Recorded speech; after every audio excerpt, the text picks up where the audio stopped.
欢迎来到新兴消息频道，请订阅频道，所以大家不要错过当天最热门的新闻。我们今天的时事通讯包括以下内容：谭松韵和刘学义兰香如故中枪，剧组夫妻热搜其实是古偶的遮羞布。兰香如故刚刚宣布杀青，连正式海报都还没定版，网络却已经沸腾。谭松韵、刘学义剧组夫妻的话题忽然登上热搜，短短数小时内浏览量破亿，评论区满是调侃与猜测。这样的节奏似曾相识，观众还没来得及了解剧情、人设、主创，先被推着去吃一口剧组瓜。一张模糊的后台图，一段笑着对视的花絮，被解读成暗戳戳的暧昧，再配上几句姐弟恋拍戏生情，营销链条便顺利运转起来。这种戏外澡堂的操作，几乎成了古偶剧出圈前的固定前戏。但兰香如故的案例，恰好揭开了一个老问题：当营销团队拿绯闻当武器，内容还能撑起作品的灵魂吗？业内早就有句话，古偶剧的第一集不在播出那天，而在第一条热搜那刻。热度意味着曝光，曝光意味着潜在投资回报。于是，围绕剧组夫妻的营销模型被一再复制，流程往往是这样的：一、先造悬念，在杀青、宣传前夕放出模糊花絮，制造暧昧信号，对事态有戏笑得甜眼神不一般成为惯用词。二、再投瓜，借粉丝或八卦号放出内部爆料，比如深夜收工同车私下互送礼物。三、顺势试糖，官方随后放出吻戏或甜宠片段，形成实锤感，观众在情绪惯性下继续讨论。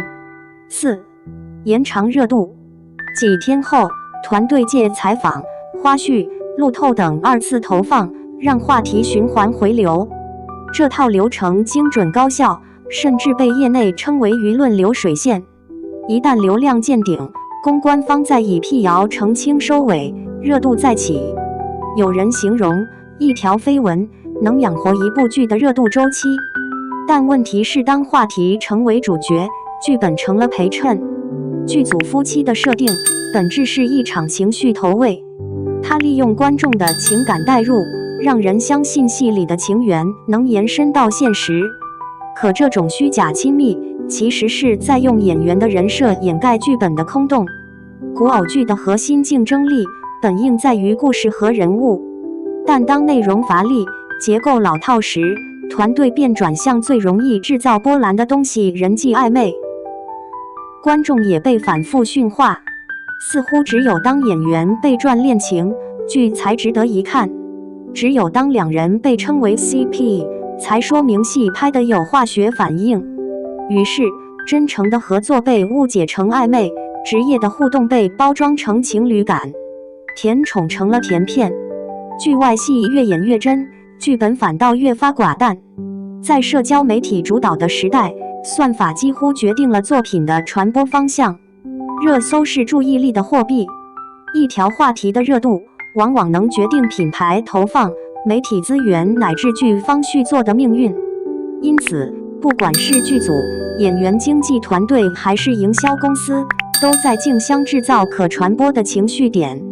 剧情没热度，那就造话题；演员不够出圈，那就拉 CP。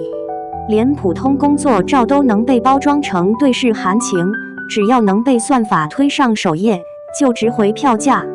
这正是古偶剧的尴尬，它越来越像一个被算法主导的情绪市场。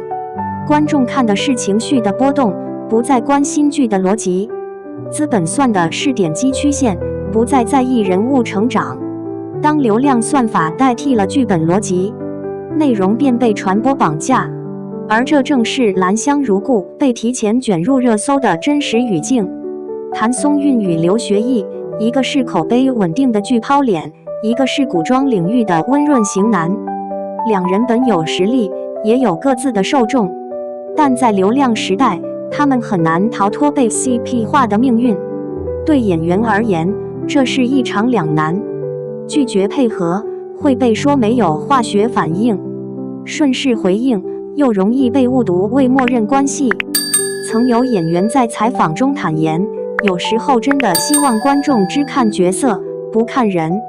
可在娱乐生态里，观众的看人早已成为消费的一部分，于是演员的职业边界被模糊，他们的微笑、语气、一个眼神都能被截图、放大、分析，最后拼凑成恋情证据。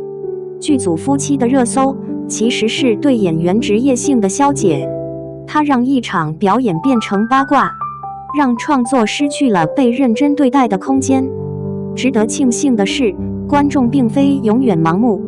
经历了无数虚假炒作拉郎配的浪潮后，越来越多网友开始理性看待所谓剧组夫妻。有人在评论区写道：“我们想看的是剧情，不是剪辑出来的恋情。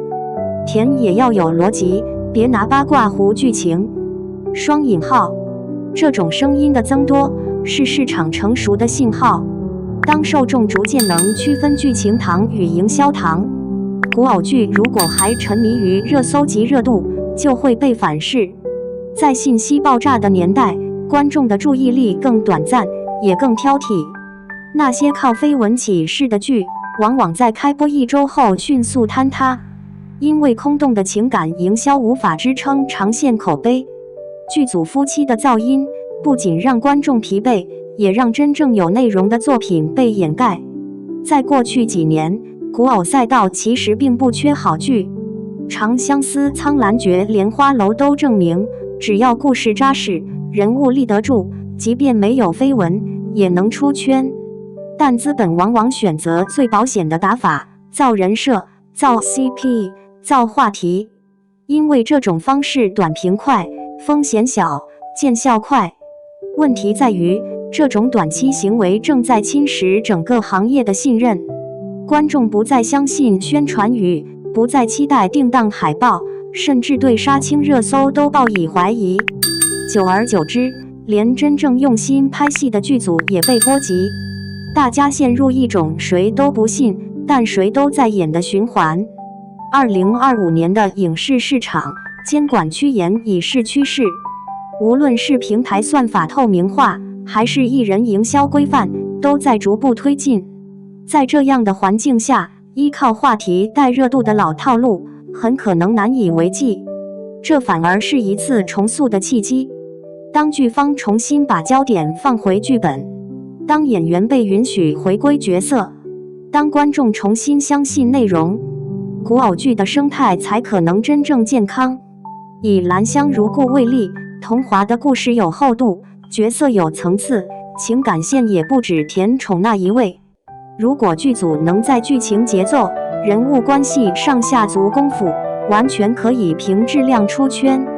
毕竟，比起虚假的剧组夫妻，一场真情实感的复仇，一段刻骨铭心的成长，更能打动人心。结语：让作品说话，而不是八卦。娱乐圈的热度永远不缺，缺的是安静的创作。剧组夫妻这种话题，只是古偶浮躁症的表象。真正的问题在于，作品太急于被看见，却忘了为什么要被看见。当演员用心诠释角色，当编剧认真打磨故事，当观众愿意为好内容买单，那个靠实力破圈的时代就会回来。毕竟，绯闻会过时，热搜会沉底，唯有好剧才能留下名字。所以，问题不再是要不要蹭热搜，而是当热搜散去，你的剧还能不能被记住？